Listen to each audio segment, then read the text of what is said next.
कुंभकर्ण वध। लंकेश रावण के आज्ञानुसार उसके 4 पुत्र त्रिशिरा, अतिकायक, देवांतक तथा नरांतक अपने 2 चाचाओं महोदर एवं महापार्श्व के साथ युद्ध करने के लिए चले। उनके पीछे हाथियों, घुड़सवारों, रथों की एवं पैदल सेना थी।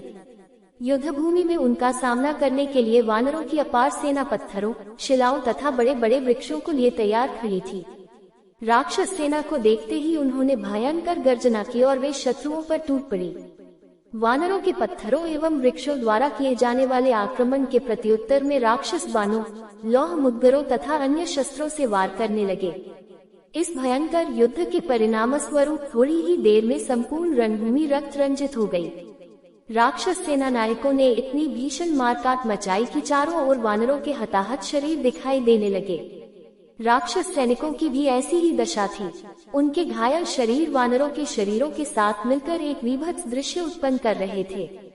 जिनके अस्त्र शस्त्र समाप्त हो जाते थे या नष्ट हो जाते थे, वे परस्पर मिलकर लात घूंसों का प्रयोग करने लगते थे। राक्षस वानरों की पूंछ पकड़कर उन्हीं से अन्य वानरों को मारते थे, तो वानर राक्षसों की टांगे पकड़कर उन्हें घमाते हुए अन्य राक्षसों पर वार करते थे। उस समय दोनों दल के पराक्रमी सैनिक निर्भय होकर शत्रुओं का विनाश करने में जुटे हुए थे। जब वानर सेना नायकों ने राक्षसों को भारी संख्या में मार डाला तो रावण के पुत्र नरांतक ने क्रोध में भरकर अपने रणकौशल का प्रदर्शन करते हुए थोड़ी ही देर में सहस्त्रों वानरों को मार गिराया।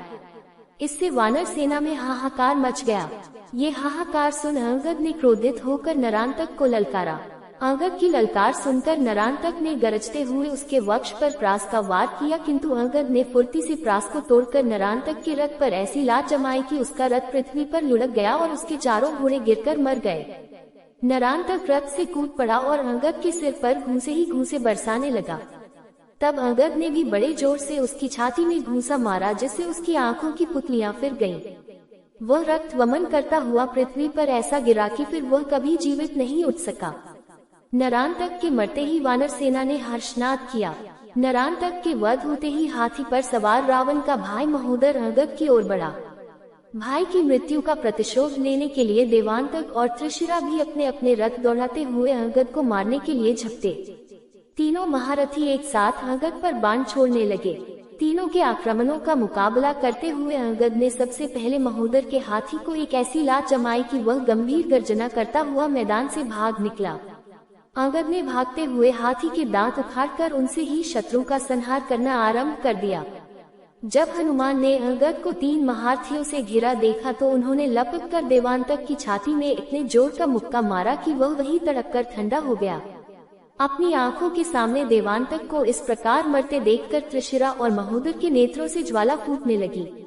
उन दोनों ने भयंकर बाणों की मार से अंगद, हनुमान सहित अनेक सेना नायकों को व्याकुल कर दिया।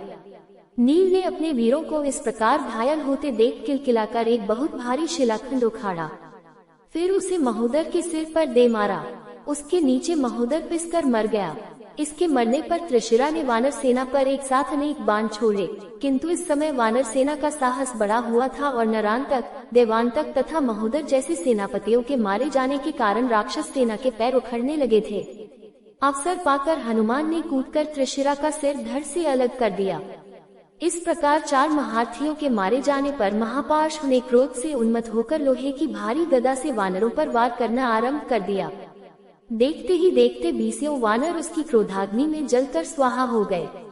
उस समय उसकी रक्तरंजित गदा प्रलयंकर अग्नि की भांति वानरों को अपना ग्रास बना रही थी। इस पर ऋषभ नामक तेजस्वी वानर योद्धा ने क्रोध होकर महापार्श्व को बड़ी जोर से लात मारी। उस आघात को न सह सकने के कारण महापार्श्व पृथ्वी पर गिर पड़ा। उसके गिरते ही वानर सेना ने चारों ओर से उसे घेरकर उसका शरीर नखों और दांतों से फाड़ डाला, जिससे वह तड़प तड़प कर मर गया।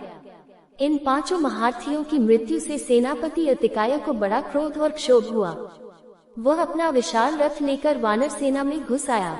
उसे अपने बल पर बड़ा गर्व था, क्योंकि वह अनेक बार देवताओं और दानवों को लोहे के चने चबवा चुका था। उसके भयंकर संहार से त्रस्त वानर सैनिक त्राही त्राही करते हुए रामचंद्र जी के पास पहुँचे।